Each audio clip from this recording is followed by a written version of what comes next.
আমার নবী বলে আমি যখন আল্লাহ তাআলার কাছে মেরাজ করতে সাক্ষাৎ করতে গিয়েছিলাম আমাকে আল্লাহ তাআলা দুইটা নিদর্শন দেখাইছে, একটা জান্নাত আর একটা জাহান্নাম। আমি জাহান্নামে তাকিয়ে দেখলাম তিন প্রকার নারীকে কষ্ট দেওয়া হইতেছে। এক প্রকারের নারী দেখলাম যে নারীদের মাথার চুলগুলাতে ঝুলাইয়া ঝুলে আগুনের উপর সেক দেওয়া হইতেছে। নবী গো ওই নারী কারা?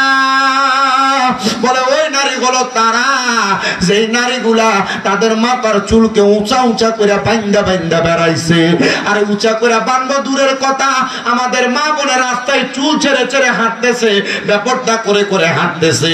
আমি আমার আম্মুজিদের কাছে বলবো গো মা, আল্লাহর জান্নাত যদি পাইতে চাও এমন চুল ছাড়া বন্ধ করে দাও।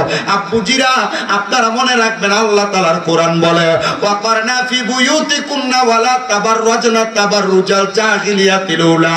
আল্লাহ কয় তোমরা তোমাদের নারীদেরকে জাহিলিয়া যুগের মহিলাদের মতো বেপরদা ভাবে বের হতে দিও না।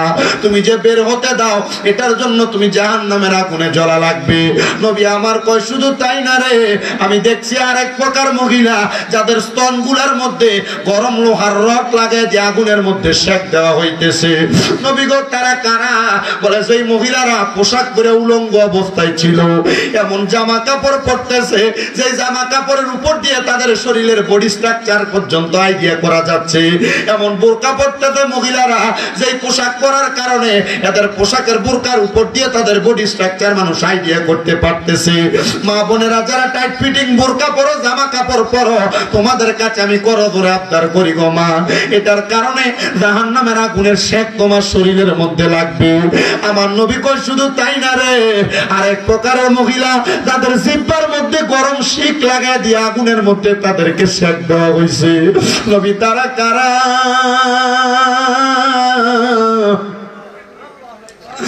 আমার নবী কয় মহিলা গুলো তারা যে মহিলা তাদের মুখ দিয়া তাদের স্বামীকে সন্তানকে লানত দিছে, গজব দিছে। এ আমার মুরাদনগরের অনন্তপুরের মা, চুল ছাইরা গুইর না গো, চুল মাথায় উঁচা করে বান্ধ না, টাইট ফিটিং জামা কাপড় পইরো না, স্বামীকে গজব দিও না, সন্তানকে লানত দিও না, বেপরদা পরপুরুষের সামনে যাইও না। মনে রাখবা এটার কারণে দুজকের আগুনের মধ্যে পড়া লাগবে। হে মা,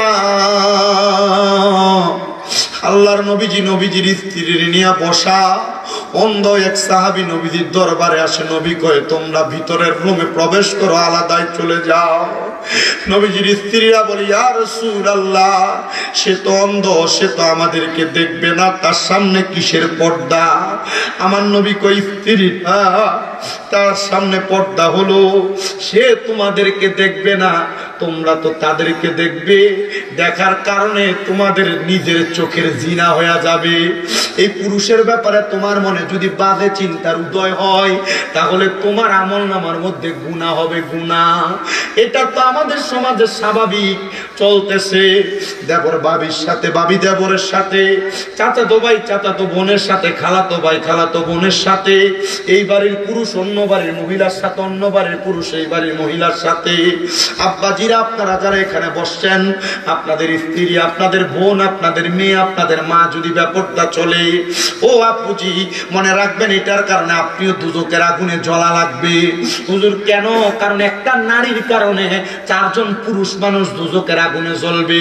যদি ওই নারীর ভাই থাকে, যদি ওই নারীর জন্মদাতা বাবা বেঁচে থাকে, যদি ওই বাবা তার কন্যাকে পর্দা না করায়, তাহলে ওই বাবাটা তার মেয়ের কারণে দুজকের আগুনে জ্বলা লাগবে।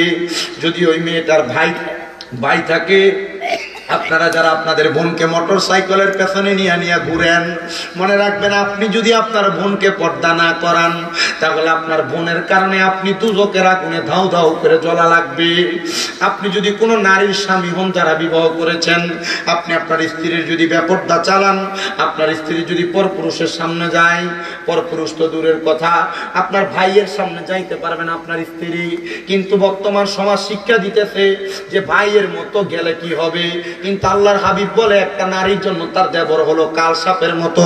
কাল সাপ কামড় দিলে যেমন একটা মানুষ ধ্বংস হয়ে যায়, একটা নারী তার দেবরের সামনে গেলে এমন ধ্বংস হয়ে যায়। ও আপুজি, দেবরের সাথে নিজের ভাবিজিরে কি নিজের বউরে মিলায়ও না, নিজের বউরে মিলতে দিও না, কথা বলতে দিও না। ভাত বেড়া দিয়া যাবে, পরে এসে খাবে, এটা সিস্টেম হইতে পারে, কিন্তু বাইরা দিবে, পাতে তুলা দিবে, এটা সিস্টেম হইতে পারে না। ইমানদার ও অনন্তপুর এলাকার ভাই বাবা, দুনিয়ার জমিন থেকে জীবনের গুনাহগুলো মাফ করে কবরে যাব, কথা কন্যা ঠিক কিনা? আমরা জীবনে এত গুনাহ করেছি রে, আমাদের গুনার খবর মা জানে না, বাবা জানে না, বন্ধু বান্ধব আত্মীয় স্বজন কেউ জানে না। পুরা রমজান মাস আমরা যদিও গুনাহ থেকে বিরত থাকার চেষ্টা করেছি, সোনার বাংলাদেশে এক ঈদের দিনে যেই পরিমাণ গুনার কর্মকাণ্ড হয়, সারা পৃথিবীতে এত গুনার কর্মকাণ্ড হয় কিনা আমার বুঝে আসে না। ও মুসলমান, আমরা তো জীবনে অনেক গুনাহ করলাম, আমরা গুনাহ করতে করতে আমাদের কলবটা একবারে ঝাঁঝরা হয়ে গেছে, অন্ধকার হয়ে গেছে। হায়রে আমার আল্লাহ, কাল হাসরের ময়দানে যখন আমি হাসরবাসীর সামনে দাঁড়ায়া যাব, আপনি তো আমাদের দিকে ফিরেও তাকাইবেন না। বলে কারণ কি? বলে আমার জীবনে বড় গুনাহ, আমার গুনার কারণে আমি আপনার কাছে বড় ধরা খেয়ে যাব। ও আল্লাহ, আপনি কি এই গুনার জন্য আমাকে ক্ষমা করে দেয়? ও অনন্তপুরের বাবা, যেহেতু জীবনের গুনাহগুলা মাফ করানোর জন্য আমরা জান্নাতের বাগানে বসলাম। তরিকতের ভাষায় একটা সবক আছে, মানুষ যখন গুনাহ করে, মানুষের বাম স্তনের দুই আঙ্গুল নিচের সাথে একটা গোস্তের টুকরা, যেটার নাম বলা হয় লতিফায়ে কলব। ওই লতিফায়ে কলবের মধ্যে একটা করার কারণে আপনার উম্মতের আমার আল্লাহ তাআলা মাফ করবনি। আমার নবী কইলি কুল্লি শাইইন সাকালা, প্রত্যেকটা বস্তুকে পরিষ্কার করার একটা মাধ্যম আছে। ও মায়ার নবী, আপনার উম্মত যত গুনাহ করে গো, উম্মতের কলবের ময়লাগুলা কেমনে পরিষ্কার করব? কয় ওয়াসিকালাতিল কুলুবি যিকরিল্লাহ, উম্মতের কলবের ময়লাগুলা পরিষ্কার করার মাধ্যম হলো আল্লাহ তাআলার জিকির। যখন আল্লাহ তাআলার জিকিরের মাধ্যমে সে তার কলবের মধ্যে ধাক্কা দেয়, আমার আল্লাহ তাআলা তার জীবনের গুনাহ মাফ করে দেয়। বাবাজিরা, চক্ষুটা বন্ধ করে দিয়ে, পর্দার অন্তরালের মা বোনেরা, দুনিয়ার কর্মব্যস্ততা দূর করে দিয়ে মুহাব্বতে একটু আল্লাহ তাআলার ইসমে জাতের জিকির করেন। আল্লাহ আল্লাহ আল্লাহ আল্লাহ, ইবাদত বন্ধ করে আল্লাহ বন্ধ আল্লাহ আল্লাহ আল্লাহ আল্লাহ আল্লাহ আল্লাহ। ও মাবুদ মাওলা রে, ডাকি আমরা তোমারে মারহাবা। আল্লাহ আল্লাহ আল্লাহ আল্লাহ। ও মাবুদ মাওলা রে, ডাকি আমরা তোমারে মারহাবা। আজকের মাহফিল কবুল করো গো, আমার জিন্দা নবীর দাও, আমরা রে দয়া করে করো ক্ষমা পাপী বান্দা রে মারহাবা। আল্লাহ আল্লাহ করলাম কত কইরা দাও, মোর নবীর গাদি রে মারহাবা। আল্লাহ আল্লাহ রহিম রহমান নামটি তোমার আছে জানা, আমরা বান্দার দয়া কইরা করবা ক্ষমা, আল্লাহ দয়া কইরা করবা ক্ষমা, মায়ার নবীর খাতিরে মাফ কইরা দাও, আমরা পাপী অদম বান্দা রে মারহাবা। আল্লাহ আল্লাহ আল্লাহ আল্লাহ আল্লাহ। তোমায় পাইলে মনের কথা কইলা কইব মারহাবা।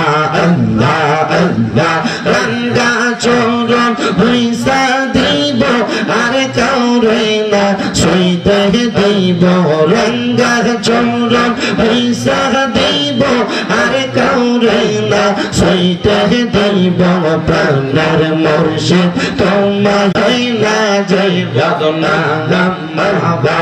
আল্লাহ আল্লাহ আল্লাহ আল্লাহ। তোরি কবর আমল করো রে, আদা ভাই গেল উপরে গো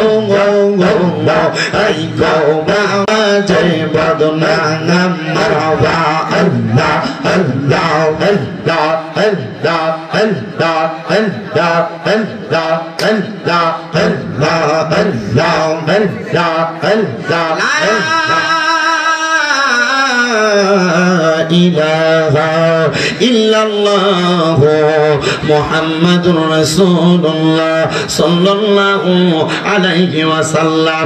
একটা জবানও বন্ধ রাখবেন না, জবানটা ছেড়ে দিয়ে উচ্চ কণ্ঠে বলেন, আমরা সবাই জিকির করলাম একজনের, তিনি কে? ওই আল্লাহ তাআলার জিকির করলে আল্লাহ জীবনের গুনাহ মাফ করতে পারে কি পারে না? ও মুসলমান ইমানদার, ওই আল্লাহ তাআলার কোরআনুল কারীম থেকে আমি আপনাদের কাছে একটা আয়াতে কারিমা আমার খুতবার মধ্যে তেলাওয়াত করেছি। আমি চেষ্টা করব আপনাদের কাছে আয়াতের নিরিখে কিছু কথা বলার জন্য। আমার আল্লাহ তাআলা কোরআনুল কারীমের মধ্যে ঘোষণা করেছে, বিসমিল্লাহির রহমানির রহিম, ইয়া আইয়ুহাল্লাযীনা আমানু তাকুল্লাহা ওয়াল তানজুর নাফসুম মা কদ্দামাত লিগাদিন ওয়াত্তাকুল্লাহা ইন্নাল্লাহা খাবীরুম বিমা তা'মালুন।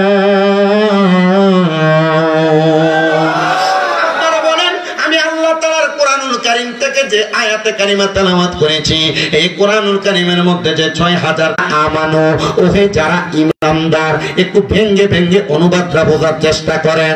আল্লাহ বললেন, ইয়া আইয়ুহাল্লাযীনা আমানু, ওহে যারা ইমানদার, ইত্তাকুল্লাহ, তোমরা আল্লাহকে ভয় করো। আমি জানতে চাই মুসলমান, আল্লাহ যেহেতু নিজেই বললেন আল্লাহকে ভয় করার জন্য, সকল খবর সম্পর্কে অবহিত।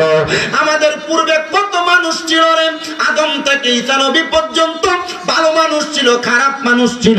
আমি জানতে চাই ভালো মানুষগুলোর প্রতিদান তো আল্লাহ ভালো প্রদান করবে, খারাপ মানুষদের প্রতিদান তো আমার আল্লাহ তাআলা খারাপ প্রদান করবে। বলে হুজুর, আমার আল্লাহ তাআলা ভালো মানুষের কি প্রতিদান দিবে আর খারাপ মানুষের কি প্রতিদান দিবে? এই অনন্তপুর এলাকার মধ্যে সব মানুষ যে ভালো এটার গ্যারান্টি কেউ দিতে পারবে না। সোনার বাংলাদেশের সব মানুষ যে ভালো এটার গ্যারান্টি কেউ দিতে পারবে না। বলে হুজুর কেন গো, কেন দিতে পারবে না? কারণ এমন অনেক মানুষ সমাজে বসবাস করে, 5 ওয়াক্ত নামাজ পড়ে, পাঞ্জাবি লাগায়, টুপি লাগায়, মুখে দাড়ি লাগায়, আবার সুদের টাকাও খায়। আপনারা কোন এমন মানুষ সোনার বাংলায় আছে না? না, এমন মানুষ সমাজে বসবাস করে রে। ভাই মারা যাওয়ার পরে ভাই বাতিদার জমিও দখল করে খায়। এমন অনেক মানুষ আছে, মানুষের সাথে মিথ্যা তুহমত দিয়ে খাবার খায়, মানুষের কাছ থেকে প্রতারণা করে টাকা খায়। আমি আপনাদের সবার কাছে সেই বিষয়গুলা বয়ান করার চেষ্টা করব, একটু মনোযোগ দিবেন। আল্লাহ তাআলা এই কোরআনুল কারীমের মধ্যে আবার আরেক জায়গার মধ্যে বলতেছেন, বিসমিল্লাহির রহমানির রহিম, ইন্নাল্লাযীনা কাফারু মিন আহলিল কিতাবি ওয়াল মুশরিকিনা ফী নারি জাহান্নাম খালিদিনা ফিহা। আমার আল্লাহ কয় 3 শ্রেণীর মানুষ জাহান্নামের অতল গহ্বরে থাকবে রে। ইয়া রাসূলুল্লাহ, কোন 3 শ্রেণীর মানুষ থাকবে? বলে 1 নাম্বার যারা কুফরি করে। ও মুসলমান, আল্লাহ তাআলা যেই কাজগুলো করতে আদেশ করেছেন তা অমান্য করাকে কুফরি বলে। আল্লাহ তাআলা ছাড়া অন্য কাউকে সিজদা করাকে কুফরি বলে। আল্লাহ তাআলা ছাড়া অন্য কারোর কাছে মস্তক অবনত করাকে কুফরি বলে, শিরক বলে। ও মুসলমান, আল্লাহ বলে তাহলে আমরা বাঁচবো কেমনে? বলে বাঁচবে তো ওই মানুষরা, ইন্নাল্লাযীনা আমানু, নিশ্চয় যাহারা ঈমান আনে, ওয়া আমিলুস সালিহাত, নেক আমল করে, উলাইকা হুম খায়রুল বারিয়া, এরা হইল সবচাইতে ভালো মানুষের অন্তর্ভুক্ত। আল্লাহ ভালো মানুষকে ভালো থাকতে দেয় না। আছে না এমন, দেখবেন সমাজে লোকটা ভালো, এদেরই দেখেন কোনোভাবে বিপদে ফালানো যায় কিনা এমন চক্রান্ত আছে, এগুলা চলে এখন একটু বেশি, আবার একটু মোটামুটি আগে হয়েছে, এখন হইতেছে, ভবিষ্যতে হবে। তো এই মানুষগুলার খাসিয়ত খারাপ। কি খারাপ? তকদির খারাপ, নসিব খারাপ। মনে রাখবেন, আপনি আপনার মতো কাজ করেন, আপনার জবাব আপনি দিবেন। কিন্তু আপনি যখন অন্য জনের ক্ষতি করার চেষ্টা করবেন, আপনি নিজে ক্ষতিগ্রস্ত, দুনিয়া তো হবেন, আখিরাত তো হবেন। আপনার ভালো ভালো যে দিকগুলো আছে, এই দিকগুলো নষ্ট হবে আপনি অপরের ক্ষতি করার কারণে। মা বোন কি শুনতেছে? মা বোনদেরকে বিশেষ করে বলছি, এই স্বভাব যদি মহিলাদের থাকে, যদি আপনি আপনার নিজের একজনের কথা আপনার কাছে শুনেছেন, যেটা মহিলাদের স্বভাব, রাসূল বলেছেন, আমি দেখেছি যখন আমি মেরাজে গিয়েছি, মেরাজে যাওয়ার পর অনেক মহিলাদের কানকে গরম সীসাকে ঢালাই করে মহিলাদেরকে কানের মধ্যে দিয়ে দেওয়া হচ্ছে। ইয়া রাসূলুল্লাহ, কেন? মহিলাদের এই স্বভাবের কারণে। কোন স্বভাব? বলে একজন মহিলা আরেকজন মহিলা থেকে তার যেই কোনো কথা শোনার পর এই কথা সে অন্য জনের কাছে প্রচার করেছে। আমাদের সমাজে এমন মানুষ আছে না? মনে করেন যে কোনো মানুষের গোপন কথা শুনছে চা দোকানে, এটা সে কখন কইব এর পেটের ভিতরে এটা শুধু ফিরাফিরি করে কথা কোন আছে না? এমন এই ব্যাপারে বড় সাবধান যারা গীবত করেন, যারা একজনের কথা অপরজনকে লাগান, যারা নিজের মুখের কথার মার পেচের মাধ্যমে অন্যকে বিপদে ফালান, আপনারা মনে রাখবেন এটা গীবত। আল গীবাতু আশাদ্দু মিনাল কতল, গীবত হলো কতল করার চাইতে বড় গুনাহ। কতল করার চাইতে বড় গুনাহ কেমন? আপনি একটা ছুরি দ্বারা তরবারি দ্বারা একজন মানুষকে জবাই করে দিয়েছেন। জবাই করলে যে গুনাহ, আপনি একজনের নামে আরেকজনের কাছে একটা গীবত, একটা মিথ্যা কথা রটানো, একটা বাজে কথা বলা, একটা মানুষকে জবাই করলে যে গুনাহ শিকার হতেন, একটা গীবত করার কারণে এমন কতল করার গুনাহ শিকার হবেন। জোরে পড়েন নাউজুবিল্লাহ। আর এই গীবতের যে গুনাহ হচ্ছে সর্বনিকৃষ্ট যে গুনাহ। নবী আমার বলে কেউ যদি কারণ নামে গীবত করে, এই গীবত করার মাধ্যমে সে যেন তার আম্মা জানের সাথে মায়ের সাথে 70 বার জিনা করে, মেলামেশা করে। আপনি তো আপনার মায়ের সাথে মেলামেশা করবেন না, আপনার স্ত্রীর সঙ্গে যে কাজ আপনি করবেন সেই কাজ আপনি কখনো আপনার মায়ের সাথে করতে যাবেন না। আল্লাহর হাবিব বলেছেন কেউ যদি একজন আরেকজনের নামে গীবত করে, মন্দ কথা বলে, বাজে কথা বলে, একজনের কথা অন্য জনের কাছে লাগায়, তাহলে ওই ব্যক্তির আমলনামার মধ্যে তার মায়ের সাথে জিনা করার পরিমাণ গুনাহ লেখা হবে। ও মুসলমান, শুধু তাই নয়, জিনার ব্যাপারে নবী আমার বলে, এই গীবতের ব্যাপারে নবী আমার বলে, কেউ যদি একজন মানুষের নামে গীবত করে, সেজন্য তার একজন ভাই ইন্তেকাল করার পর তার ভাইয়ের শরীরের মৃত ভাইয়ের শরীরের গোশতগুলা কামড়ায় কামড়ায় খায়। মৃত ভাইয়ের গোশত আপনি কামড়ায় খাইতে পারবেন না, তো কেন আপনি গীবত করেন? গীবত করেন। মুসলমান রে, যদি সম্ভব হয় একটা ভালো কথার মাধ্যমে একজনের উপকার করবেন, তবে সাবধান, সতর্ক, একজন মানুষের নামে গীবত করবেন না। একজন মানুষের কোনো গোপন কথা জানলে এই কথাটা প্রচার করবেন না, প্রকাশ করবেন না। মনে রাখবেন, দুনিয়াতে কোনো মুসলমান যদি কোনো মুসলমানের গুনাহকে গোপন করে রাখে, মুসলমান কোনো মুসলমানের গুনার কথাকে গোপন করে রাখে, তাহলে কাল ময়দানে মাশরে আল্লাহ তাআলা ওই ব্যক্তির গুনাহগুলা গোপন করে রাখবেন। হাশরের ময়দানবাসীর কাছে তাকে লজ্জিত করবেন না, শরম দিবেন না। গীবতের কথা বলছিলাম, বলেন কিসের কথা বলছিলাম? করা যাবে না? করবেন না? আমাদের সমাজে এটা কম না বেশি? সবচাইতে গীবত হয় চা দোকানে। কারণ আপনি বাধা না দেওয়ার কারণে আপনিও গুনাহগার। আপনার কষ্ট হইতেছে? খাসির গোশত দিয়ে তাবারুকেরা জানেন না? জানলে এই মনে করেন যে পরে এলেন আপনি, মোটামুটি প্রথম থেকে আগে থাকতেন। বলে হুজুর আমরা কি তাবারুক লেগেছি? ও তাবারুক আমরা আহলে সুন্নাত ওয়াল জামাতের আকীদাওয়ালা। এই তাবারুকে বরকত আছে না নাই? না, তাবারুকে বরকত আছে না নাই? অসংখ্য বরকত। এই রুসুম উঠা দিতে আস্তে আস্তে খাওয়ায় না। মনে করবেন যে খাওয়া না, 60 দিন করে না, 40 করে না, এই খাওয়ানি রুসুম যে বাদ দিতেছে, মনে করেন এটা কিপটা। কথা কন না কি লেগে কি কিপটা? আমরা হচ্ছে দেখেন আগে মানুষ খাওয়াইছে না? খাওয়াইছে না? 5 দিনের সময় খাওয়াইছে না? 40 দিনে খাওয়াইছে না? বাড়িতে বিভিন্ন রকমের অ্যারেঞ্জমেন্ট করে আয়োজন করে মানুষকে খাওয়াইছে না? খাওয়ানি উঠে গেছে। সবে বরাতে খাওয়াইতো, সবে কদরে খাওয়াইতো, সবে মেলাতে খাওয়াইতো। দেখবেন যারা বেদাত ফতোয়া দিব, বুঝবেন এটা কিপটা, আসলে এটা খাওয়াই না, ভক্ত না, নিজে খায়ও না, খাওয়ায়ও না। কিন্তু আবার মাঝে মাঝে এটার দাওয়াত দিয়ে দেখবেন এটা কিন্তু আপনার বাড়িতে আগ কাতারে হাজির হইব, এটা নিজে খাওয়াইতো।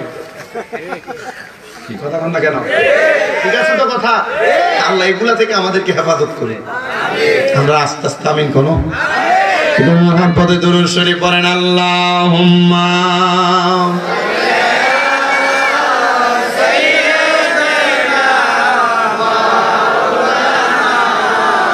মুহাম্মাদ ওয়া আলা আলি সাইয়্যিদিনা।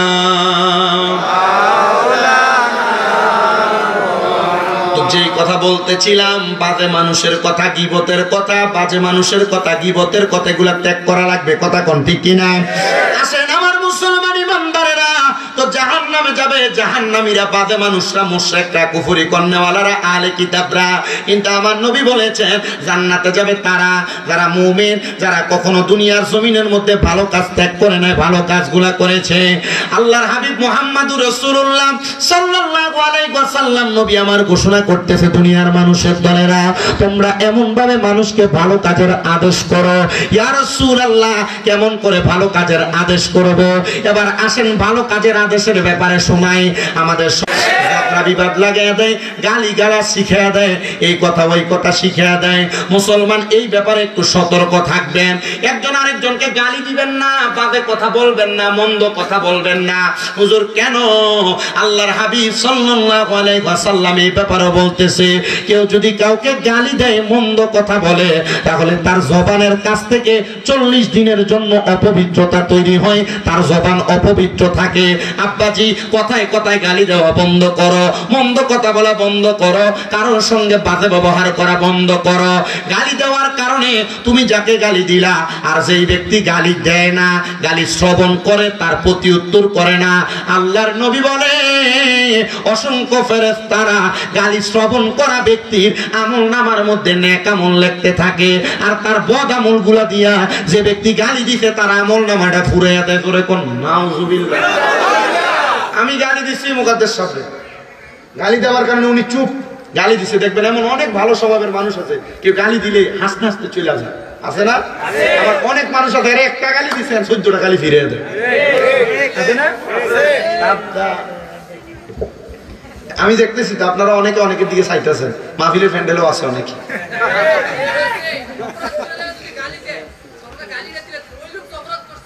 মানে যে অপরাধ করছে তারা গালি দিচ্ছে, ওই প্রতিবাদ বিচার আছে না? বুঝছি না। আবার মনে করেন আমি অপরাধ করলাম, আপনি আমার গালি দিচ্ছেন, আচ্ছা হ্যাঁ, অপরাধের বিচার হইব আগে। মাশাআল্লাহ, সুন্দর না? এটা কি বুঝের প্রশ্ন না? আপনি অপরাধ করছেন বিদায় তো গালাগালি দেয়। আর এখনকার সমাজ যে একটা অবস্থা হয়েছে, গালি না দিলে ধরে না, ঠিক না? গালি না দিলে ধরে না। আবার এখন আবার জেনারেশন আরেকটা তৈরি হইতেছে, গালি দিচ্ছেন তো ফিরে উল্টে আমরা লইয়া পড়বো। কথা কোন টাকা এটা ঠিক আছে, তাহলে গালি দিয়েন না, লইয়া পড়বো। এ অপরাধ করছে, এর অপরাধের বিচার আছে। কথা কই না কেন? অপরাধের বিচার আছে না নাই? মাশাআল্লাহ, আমরা ঠিকের বেলা একবারে মিয়া মিয়া।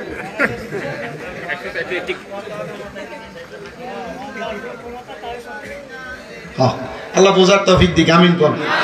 আসলে আমি কোনো বাবা ভালো আলেম না, আমার মানুষ দাওয়াত দেয়, সোশ্যাল মিডিয়াতে ওয়াজ দেখে জন্য বেশি দাওয়াত দেয়।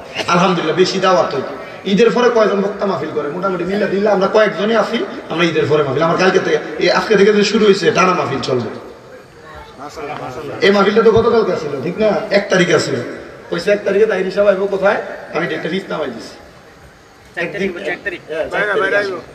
আমি 1 তারিখ পিছিয়ে দিছি। আমরা যদি এটা না দিতাম, আমার আগামী গতকালকে মাহফিল থাকতো একটা, টানা মাহফিল আছে। আলহামদুলিল্লাহ, দোয়া করতেন না আপনারা? আমি আসছি যে ওনার ছেলেটা আমার মাদ্রাসায় পড়ে, আপনাদের এলাকায় 2টা ছেলে, ইয়াসিন এবং নাদিম। আপনাদের দোয়ায় আমার মাদ্রাসায়, আপনাদের দোয়া 6টা মাদ্রাসা না 6টা এলাকার। এই যে 2টা না, আরো পোলাপান আছে, ওই যে এদিকে 5 কিত্তার পোলাপান আছে, হোমনার পোলাপান, বানসারামপুরের আছে, আখাউড়া, ব্রাহ্মণবাড়িয়া, হবিগঞ্জের পোলাপান আমার মাদ্রাসা আছে। দোয়া করবেন না আপনারা? আপনার ছেলে নাদিমের কয় পারা চলে এখন? 7 পারা চলতেছে, আর কাছে ইয়াসিন, এদেরও পড়া চলতেছে। আপনারা শুধু দোয়া করবেন, যদি আপনারা পোলাপান দেন লয়ে দেবেন আমার মাদ্রাসায়। আমার এখানে নিরিবিলি একটা সুন্দর ব্যবস্থা, বাহনের ব্যবস্থা নেই, এই জন্য দূরের পোলাপান আমার কাছে দেয়। আপনারা দোয়া করবেন না আমার লাগা? মোটামুটি কেউ যদি অন্যায় করে তার 14 গোষ্ঠীরে গালাগালি করবেন, কেমন?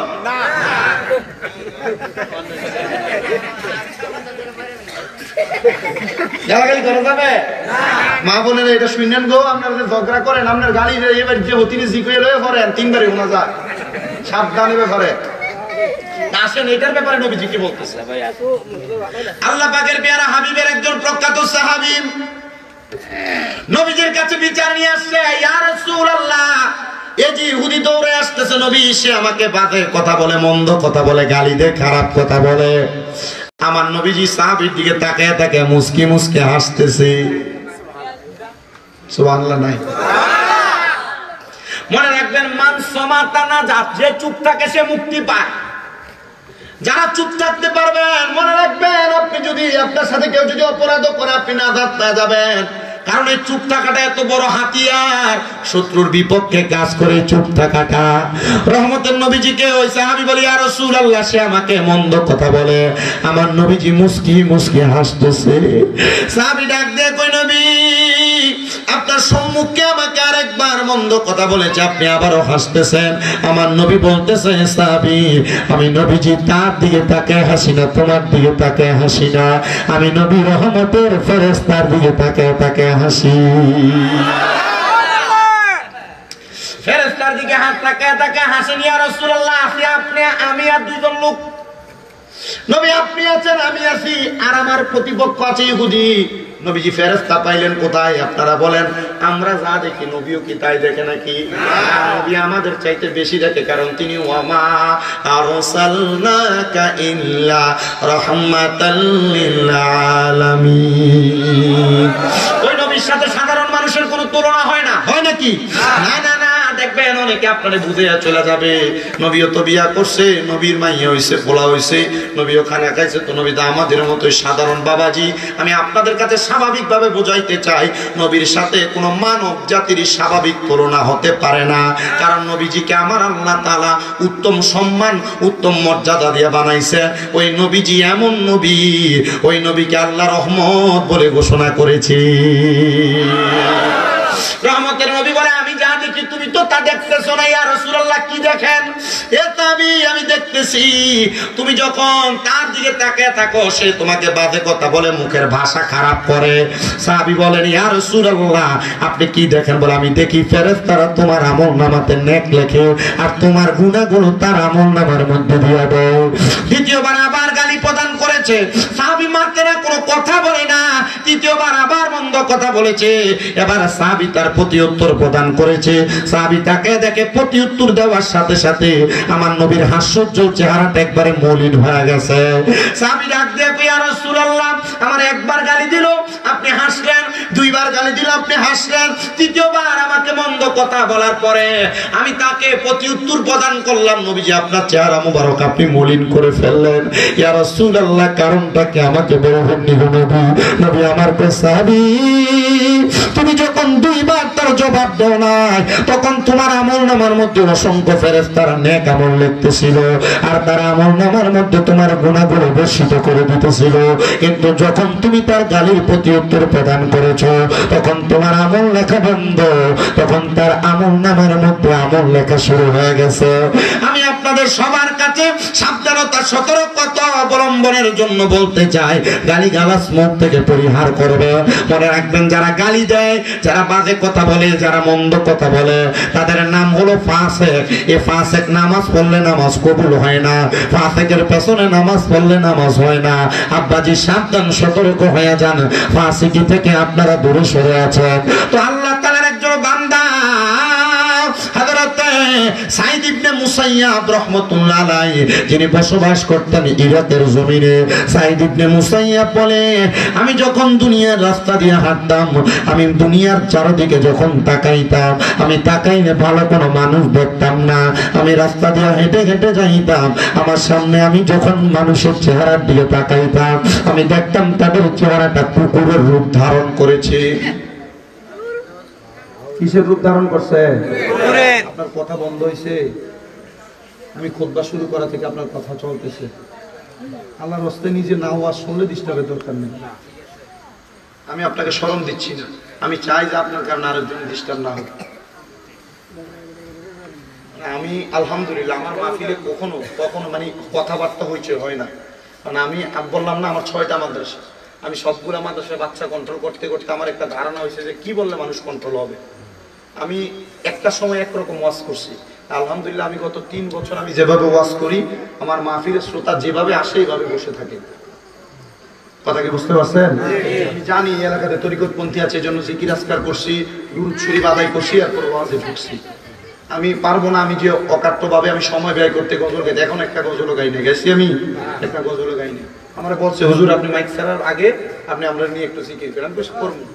আমি যদি আপনার দুই একটা কথা না বলি আমার হক আদায় হবে না।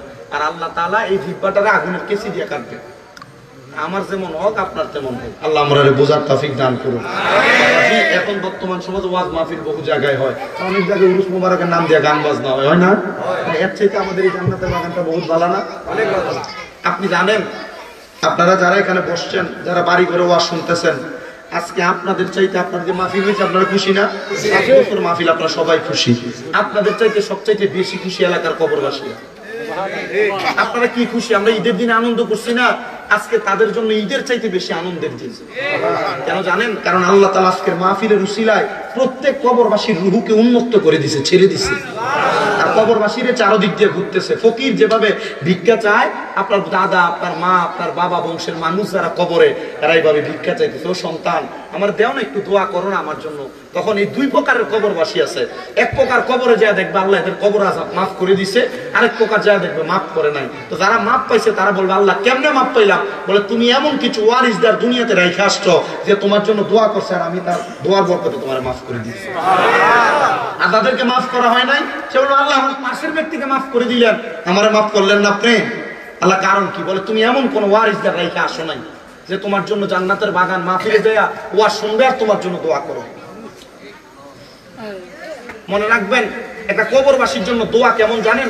সমুদ্রে ডুইবা যাইতেছে কোনো মানুষ, হঠাৎ করে একটা নৌকা যায় তার উদ্ধার করলে এই ডুবন্ত ব্যক্তি যত খুশি হবে, একটা কবরবাসীর জন্য দোয়া করলে এই দোয়াটা তার জন্য এর চাইতে আরো বেশি খুশি কবরবাসী। আল্লাহ আমাদের বোঝার তৌফিক দান করুন।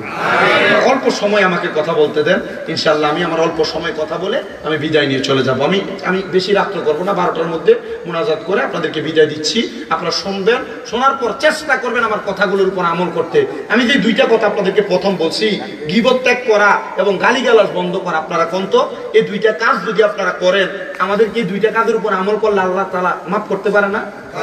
আপনি আখলিস দীনাকে ইয়াকফিকাল আমালুল কলিল, তোমার ঈমানকে খাঁটি করো, অল্প আমল তোমার নাজাতের জন্য যথেষ্ট হবে, বেশি আমল লাগবে না মিয়া। অনেকে আমি যে প্রথমে বললাম যে নামাজ পড়ে সুদ খায়, নামাজ পড়ে ক্ষেতের আই কেটে সিফা বানাইছে, নামাজ পড়ে পরের হক মেরে খায়, নামাজ পড়ে বাইবাতিদের জমি দখল করে খায়, নামাজ পড়ে মিছা কথা কইয়া খায়, এই মানুষের নামাজ দিয়ে কোনো কাম হইব? আপনি ঈমানটারে ঠিক করেন, অল্প ছোট্ট একটা আমল করেন, এটা দিয়ে মাপ পাওয়া যাবে। আল্লাহ আমাদেরকে মাফ করুন, পড়েন আমিন। সবাই মুহাব্বতে দরুদ শরীফ পড়েন, আল্লাহুম্মা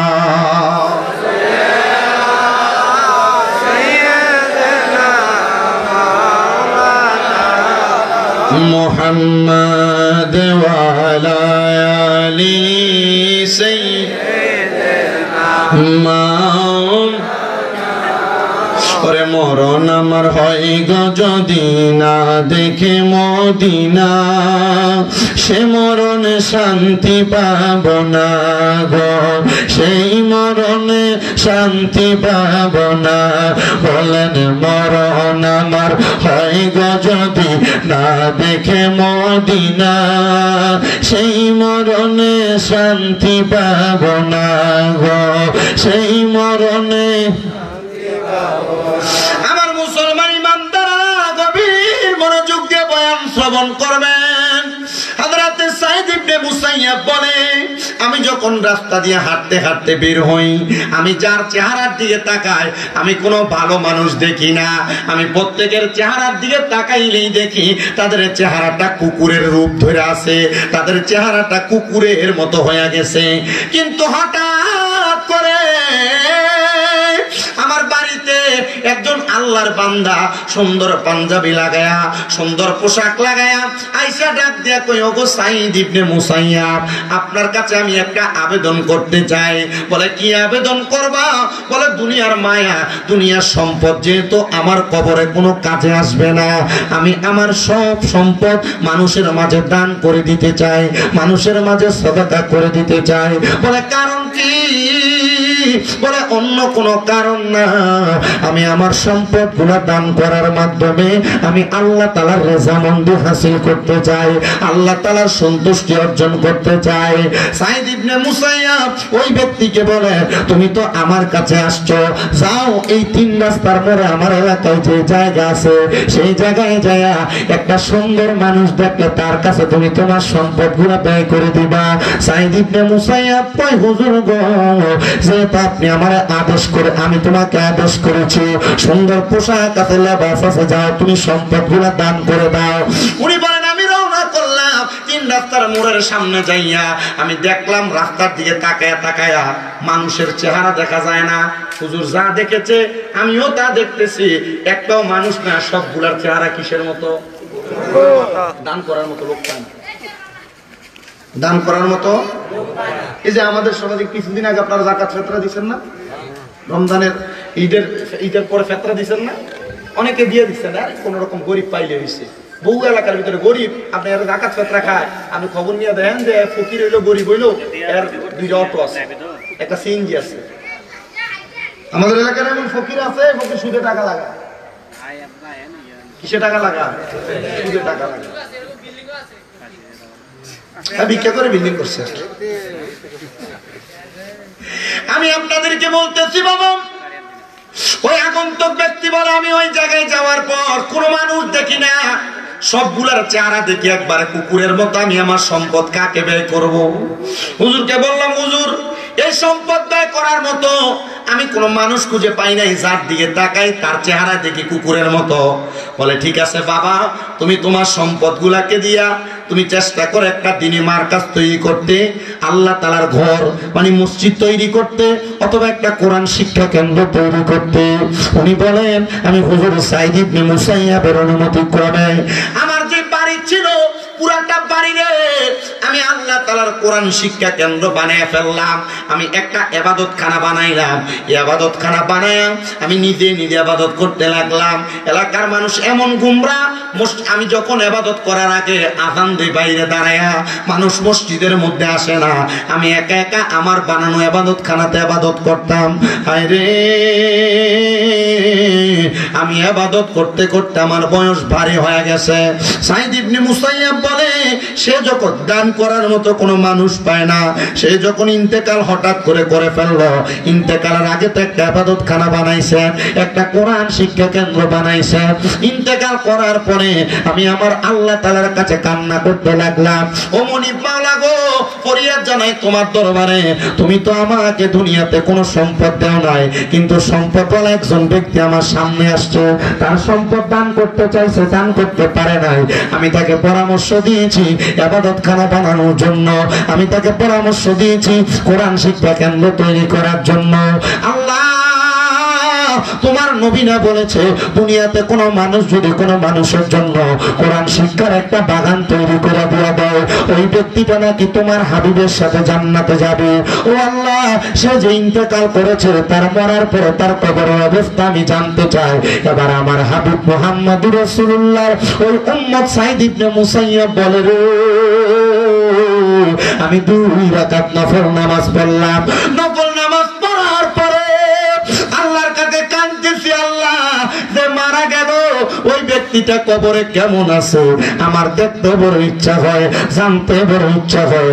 2 রাকাত নামাজের পরে সে যখন মুরাকাবা করছে, মুরাকাবা করার সাথে সাথে দেখছে রে যে ব্যক্তি একটা ইবাদতখানা বানাইছে এবং মাদ্রাসা বানাইছে, ওই ব্যক্তিটা কবরের মধ্যে জান্নাতের খাবার খাইতেছে।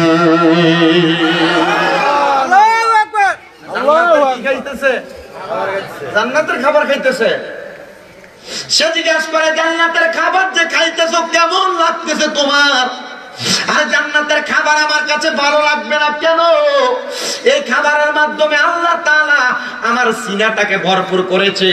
আরে আমার আল্লাহ তাআলার কাছে আমি প্রথমে ফেরেশতাদেরকে জিজ্ঞাসা করেছি, আমার আল্লাহর কাছে জিজ্ঞাসা করো না আল্লাহ তাআলা আমার কোন নেক আমলের কারণে আমার এত সুন্দর জান্নাতের খানা পিনা দিয়েছে।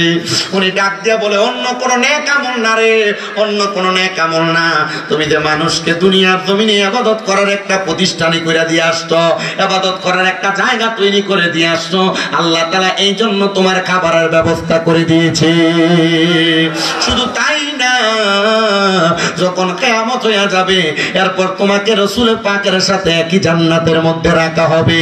এ আমার আজকে অনন্তপুর এলাকার ভাই বাবারা, পর্দার অন্তরালের মা বোনেরা, আপনারা বলেন আমরা তো আল্লাহর বান্দা, রাসূল পাকের উম্মত, আমরার মনটা ওই নবীর সাথে জান্নাতে যাইতে মনে চাই কি চাই না? রহমতের নবী আমার বলেন, কেউ যদি আমি নবীর কথাগুলো মাইনা চলে, কেউ যদি আমি নবীর কথা মোতাবেক চলাফেরা করে, তাহলে আমি নবী বললাম, আমি নবী তাকে ছাড়া জান্নাতে যাব না।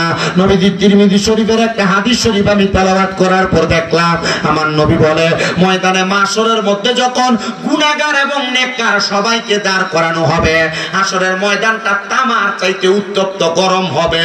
ওই উত্তপ্ত গরম ময়দানে যখন সবাই দাঁড়ায় থাকবে, এক প্রকার মানুষের এক আমলগুলা যখন নেক আমলগুলা ওজন করা হবে, ওজন করার পর তাদেরকে হাশরের ময়দানের এক কন্যারে দাঁড় করানো হবে, তারা হাহাকার করবে, তারা অসহ্যতা অনুভব করবে। তখন আমার নবী বলেন, আমি নবীজি পশ্চিম দিক থেকে হাশরের ময়দানে আগমন করব। আমি ওই উম্মতের চেহারার দিকে তাকায় দেখব, ওই উম্মতদেরকে এতিমের মতো লাগতেছে। মা বাপ মারা যাওয়ার পর একটা সন্তানকে যেমন লাগে, ওই উম্মতকে ঠিক তেমন লাগতেছে।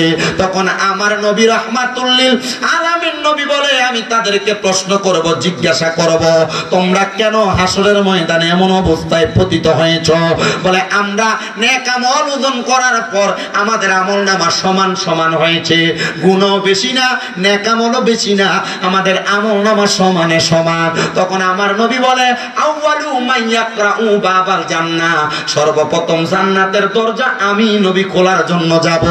আদম থেকে ঈসা নবী পর্যন্ত সব নবীরা জান্নাতের দরজায় দাঁড়ায় থাকবে, কিন্তু কোন নবী জান্নাতের দরজা খুলবে না। জান্নাতের দরজা যিনি খুলবেন তিনি মুহাম্মাদুর রাসূলুল্লাহ সাল্লাল্লাহু আলাইহি ওয়াসাল্লাম নবীজি।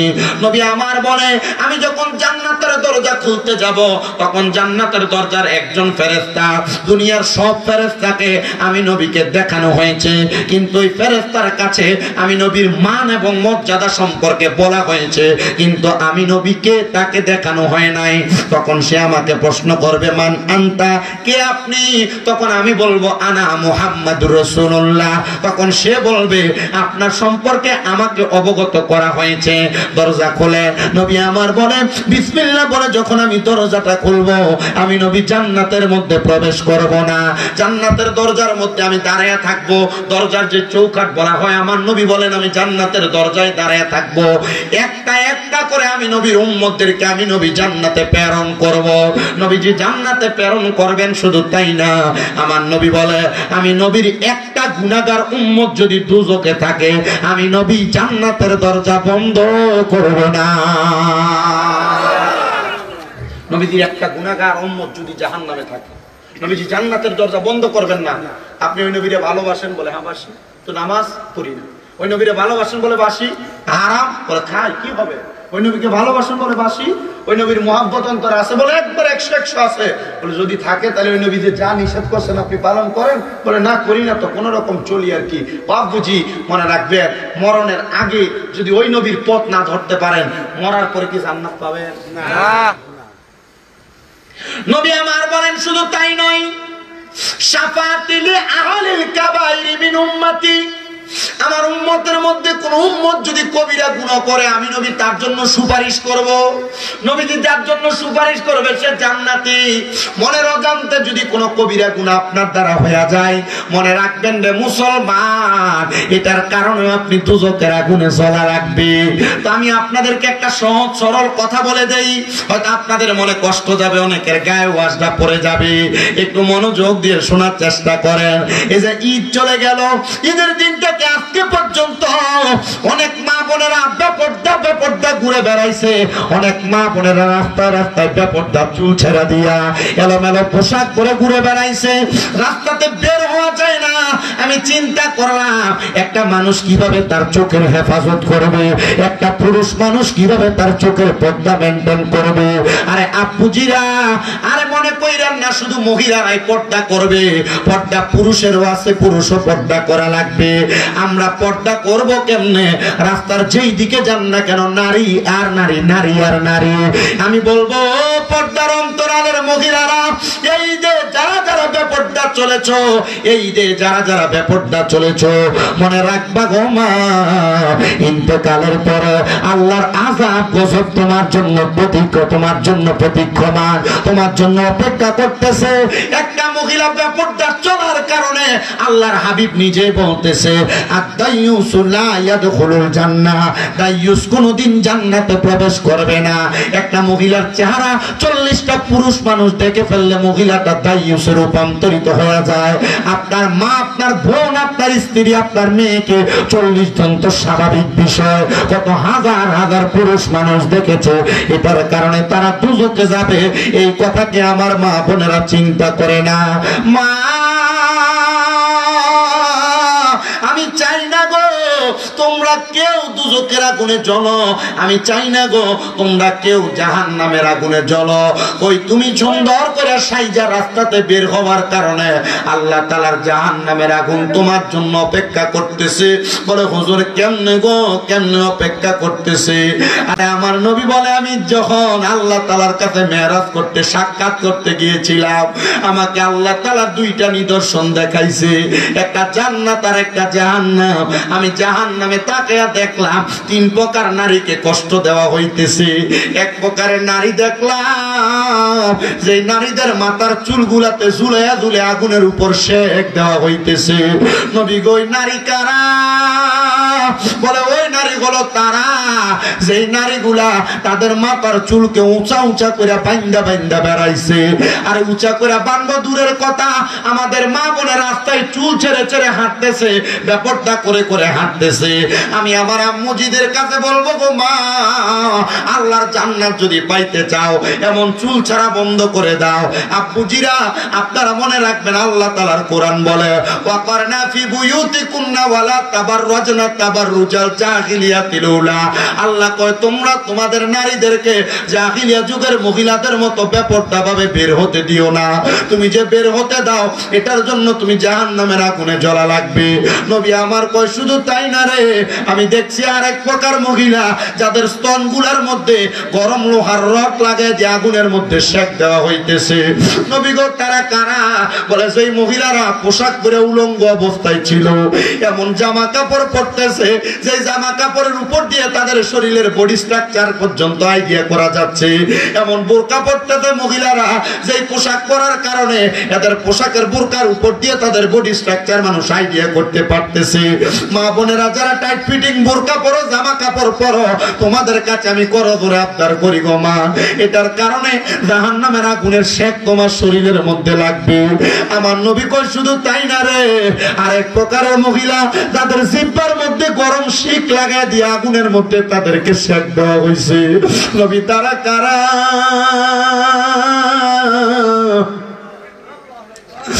আমার নবী কয় মহিলা গুলো তারা যে মহিলা তাদের মুখ দিয়া তাদের স্বামীকে, সন্তানকে লানত দিছে, গজব দিছে। এ আমার মুরাদনগরের অনন্তপুরের মা,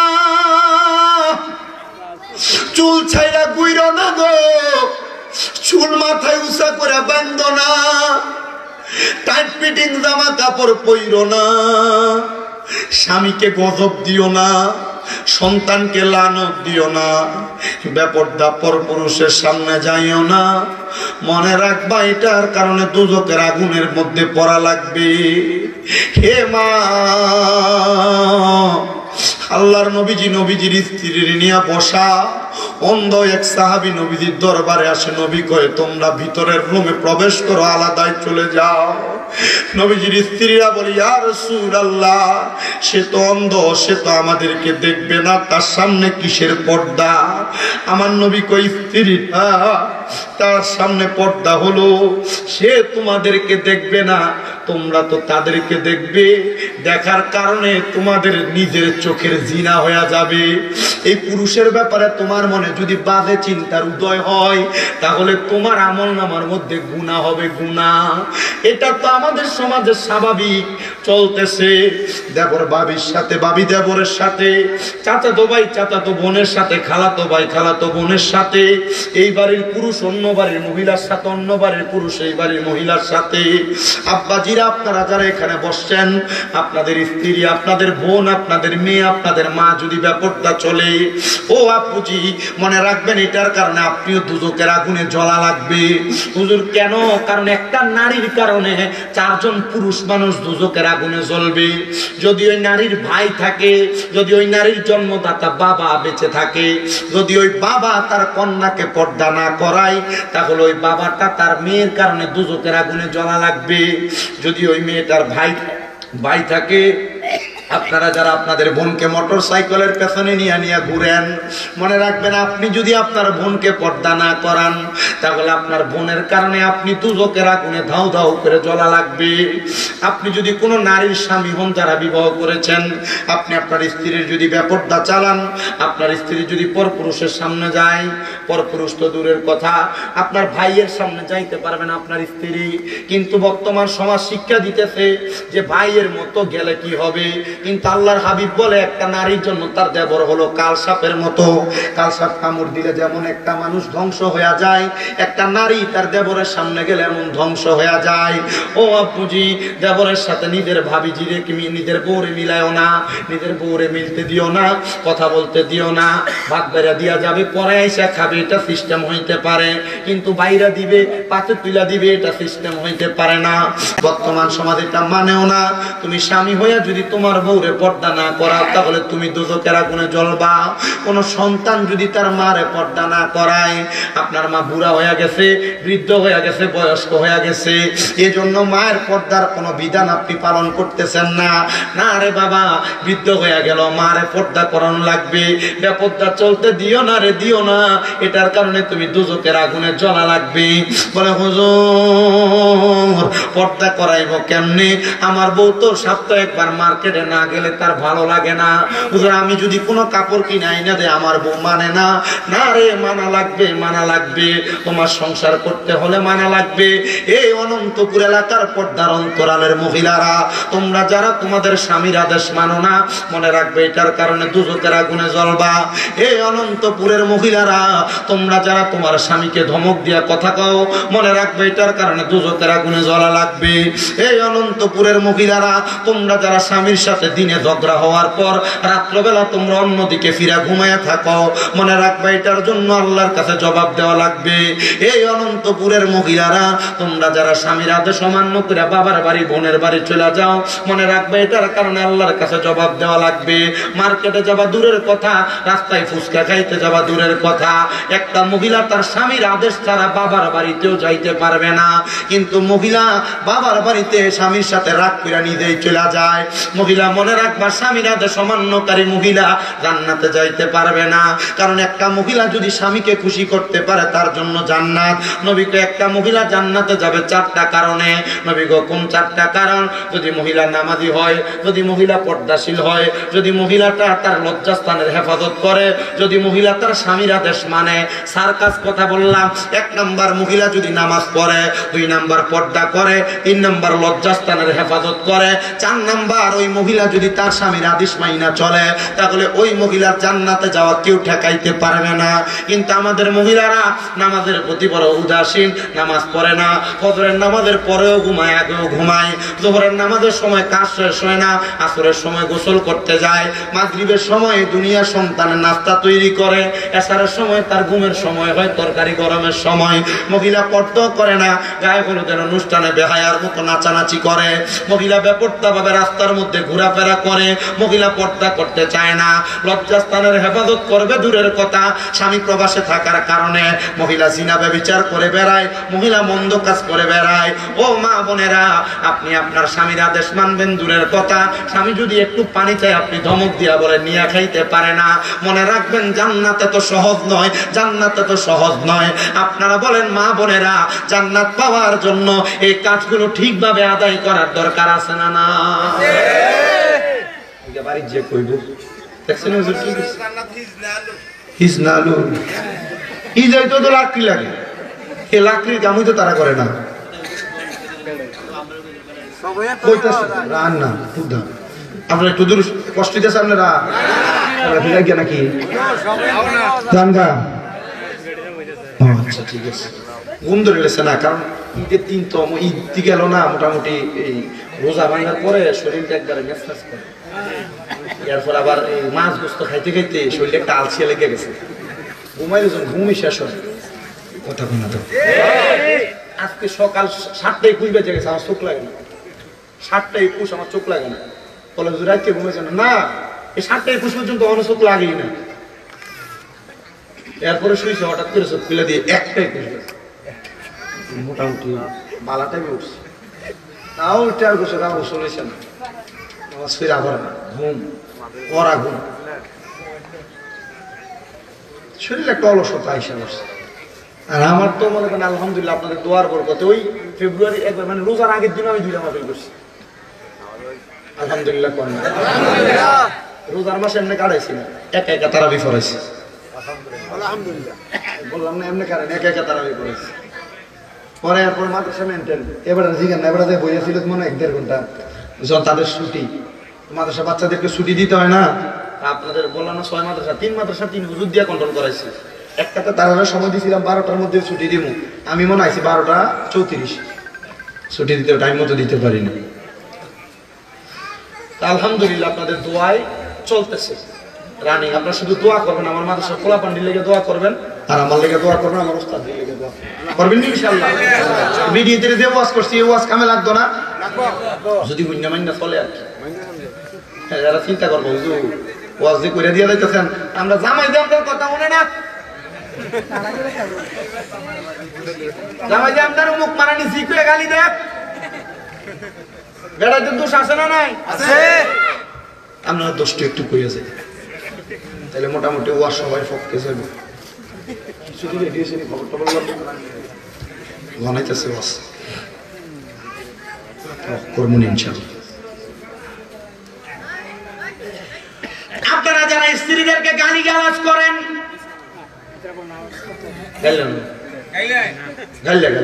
আপনি যদি কোন না জি না পানি দাম দেরি হলে না,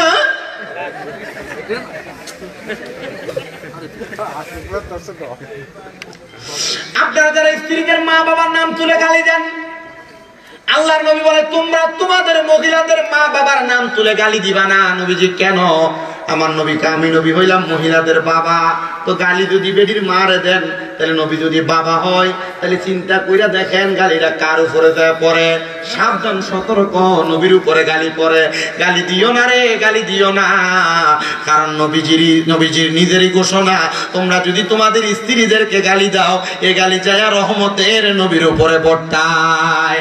আবার অনেক পুরুষদের স্বভাব কথায় কথায় না মিললে ঠাস করে গাল বেড়ে সৎকনা মারে, ফিট বেড়ে গরম করে খিচ্ছালায়। আপু যে আমার নবী বলতেছে তোমরা তোমাদের স্ত্রীদেরকে তোমরা প্রহার করো না, গালের ভিতরে মাইরো না। নবীজি কেন? বলে তোমাদের স্ত্রী হলো তোমাদের কাছে সাময়িক সময়ের মেহমান মাত্র, তোমরা তাকে সম্মান করো, আপ্যায়ন করো, মর্যাদা দাও। নবীজি কেন গো কেন? কেন?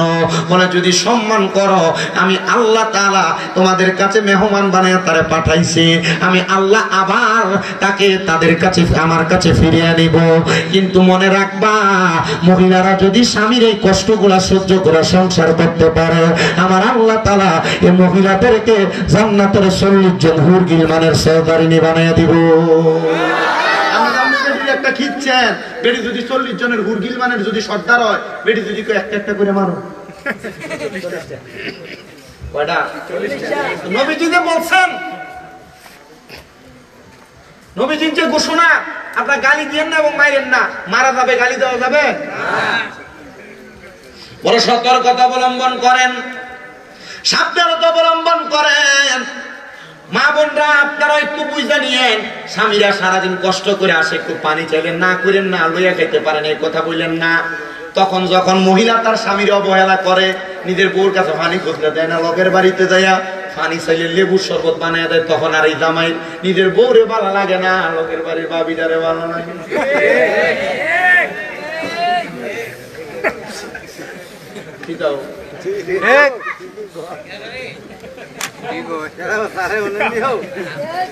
আল্লাহ আমরারে বুঝার তৌফিক দিক,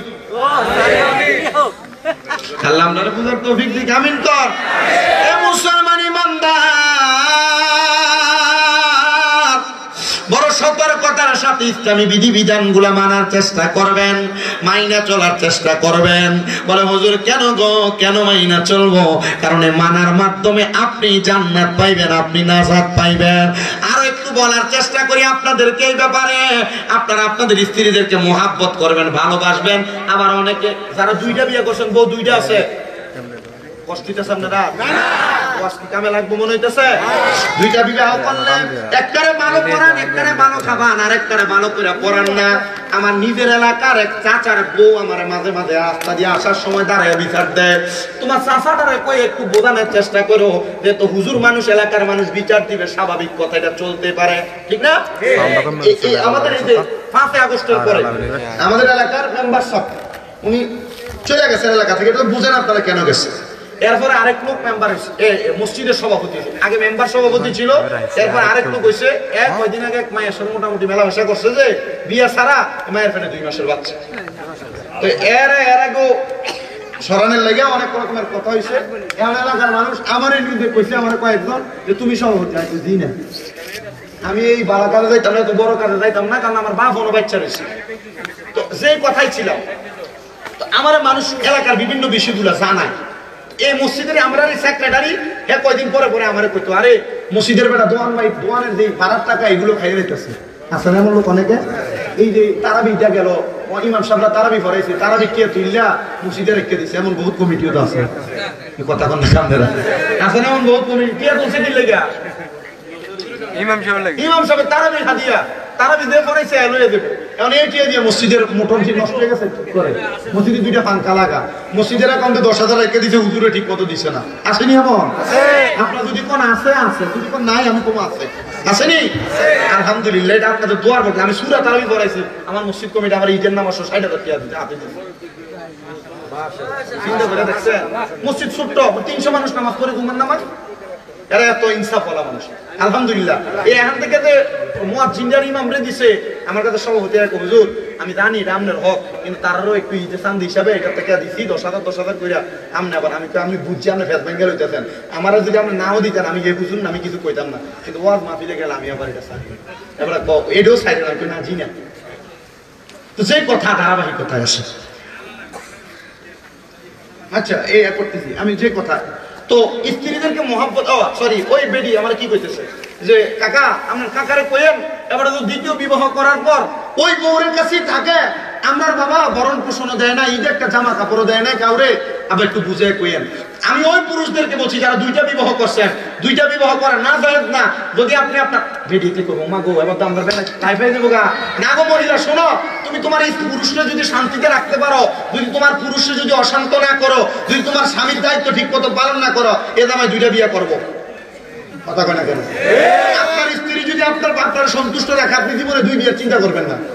কথা কয় না কেন?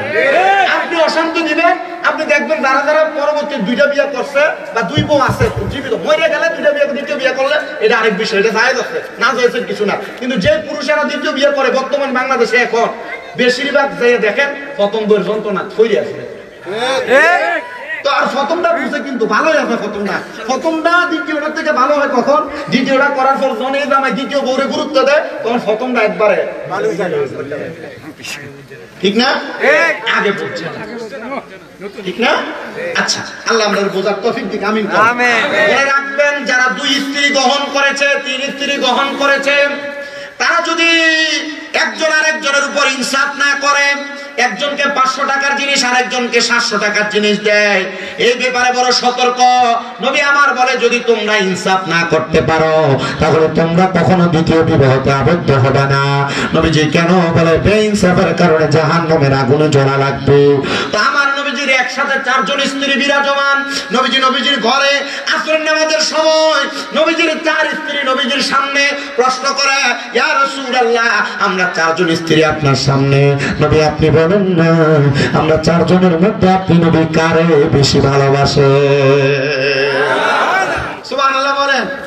নবীর জীবনে ঘটে যাওয়া প্রত্যেকটা ঘটনা উম্মতের জন্য শিক্ষা, হাদিস হিসেবে আসছে। মারহাবা কোন? আচ্ছা, স্ত্রীরা কারে বেশি ভালোবাসে এই কথা তাহলে হাদিসে আসলো কেন? তার মানে উম্মতের এখানে শিক্ষা আছে না নাই? আছে। আজকে কই আছে না নাই? ওই 4 স্ত্রী জিজ্ঞেস করে, ইয়া রাসূলুল্লাহ, আমরা চারজন স্ত্রী আপনার সামনে, আজকে আপনি বলা লাগবে আপনি আমাদের চারজনের কাকে বেশি ভালোবাসেন।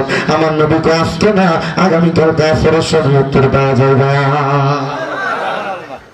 আসরের সময় সুযোগ দিয়েছেন। এদিন রাত্রবেলা আমার নবীজির স্ত্রীর ঘরে গেছেন। ঘরের মধ্যে যায় নবীজির আসকান মুবারক, পাঞ্জাবি মুবারকের ভিতর থেকে 2টা খেজুর বের করছেন। একটা খেজুর এক স্ত্রীকে দিয়েছেন, আরেকটা আমার নবী খাইছেন। নবীজি স্ত্রীর হাতের খেজুরের দানাটা বিচিটা নিছেন। নবীজির মুখের বিচিটা নিয়া 2টা বিচি স্ত্রীর হাতে দিয়া বসে, এটা তোমার কাছে রেখে দিবা, তবে সাবধান কাউরে বলবা না। জোরে কর না, আর জোরে কর। দ্বিতীয় স্ত্রীর ঘরে যায় সেম কাজ, তৃতীয় স্ত্রীর কাছে সেম কাজ, চতুর্থ স্ত্রীর কাছে যায় একই কাজ। 2টা খেজুর দুইজনে ভাগাভাগি করে খাইলেন। 2টা খেজুরের বিচি নিয়ে স্ত্রীর হাতে দিলেন।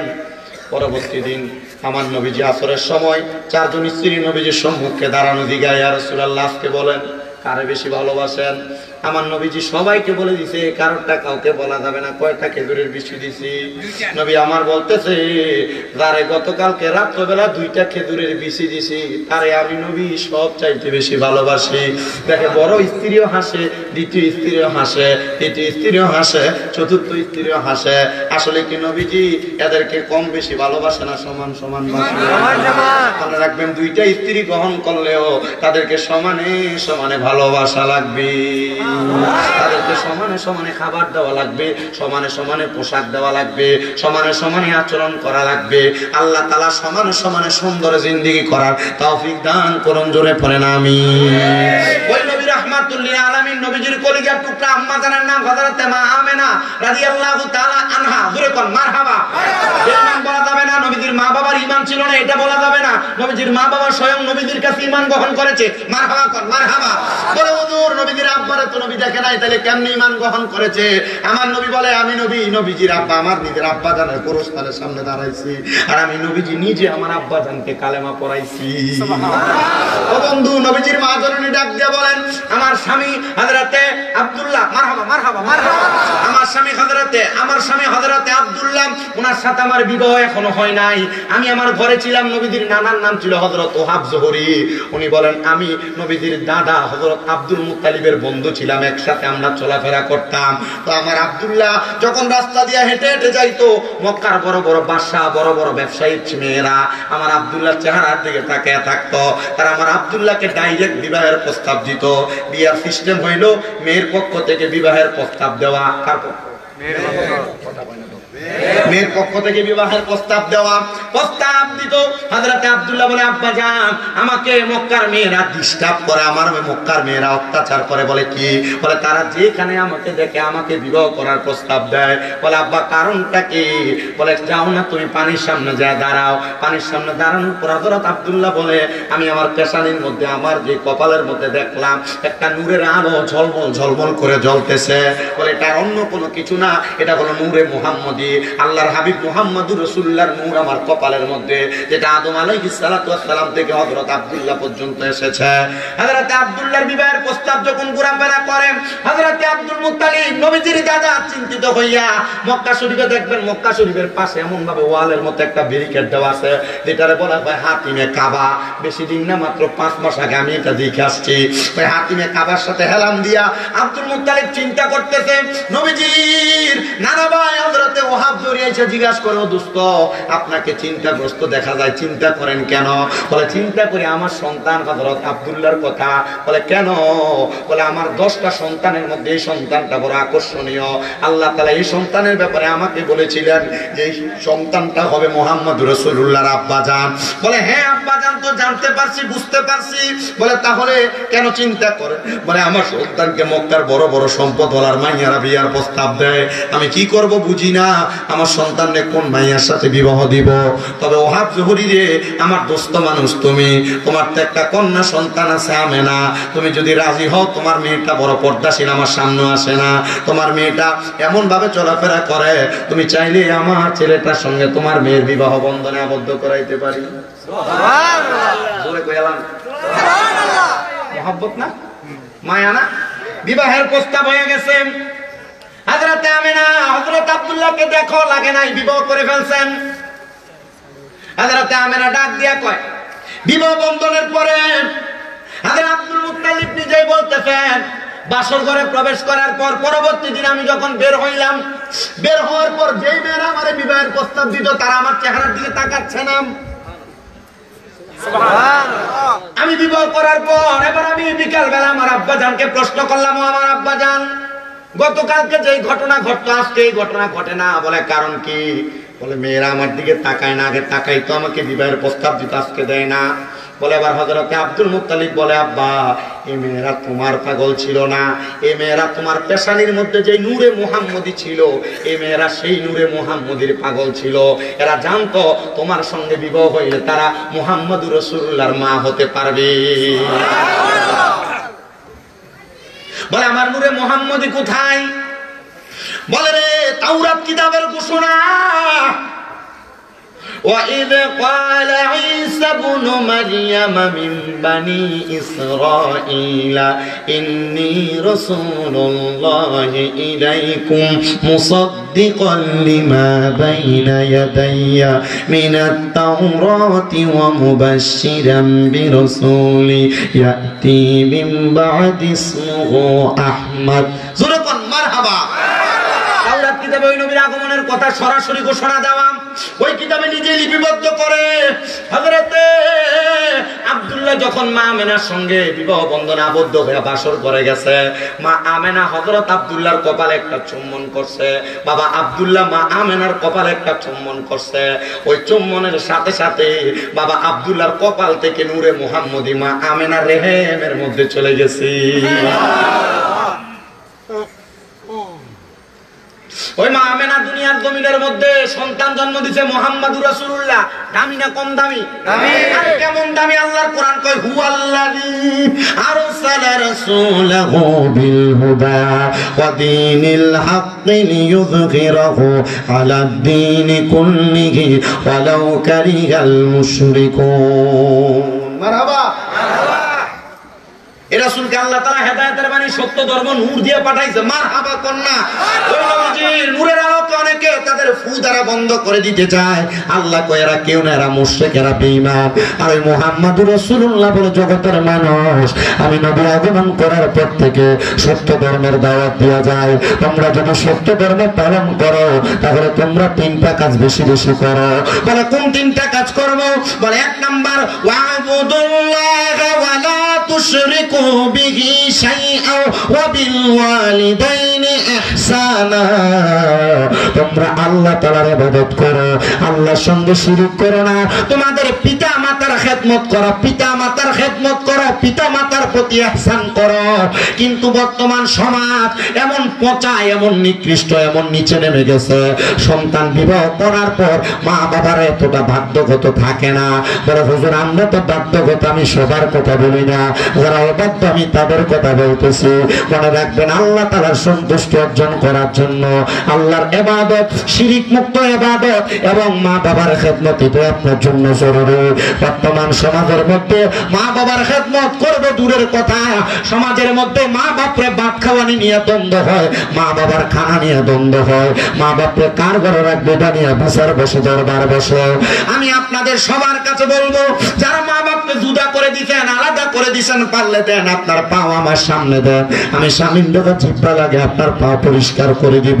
শুধু ওয়াদা করবেন এখান থেকে যাওয়ার পর মা বাবার পা ধরে মাপ চাইবেন। বলে মা ও আব্বা যান, আল্লাহর রাস্তা আপনার পায়ে ধরে আমি মাপ চাই, আমাকে আপনি ক্ষমা করে দেন। মা বাপ যতক্ষণ না আপনার ক্ষমা করছে ততক্ষণ আপনি পা চাইবেন না।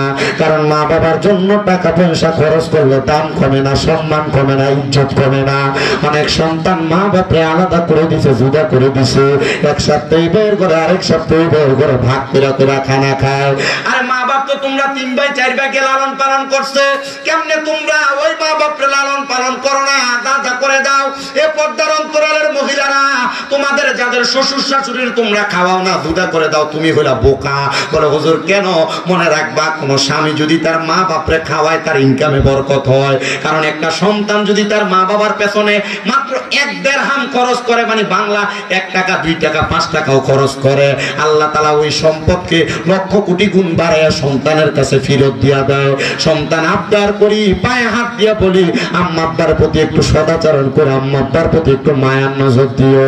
কিন্তু অনেকে চিন্তা করে, হুজুর বাড়িতে যাই আমি কার পায়ে ধরে মাপ চাইবো? আমার তো মা নাই, আমার মা অন্ধকার কবরে। হুজুর আমার তো আব্বা নাই, আমার আব্বা অন্ধকার কবরে।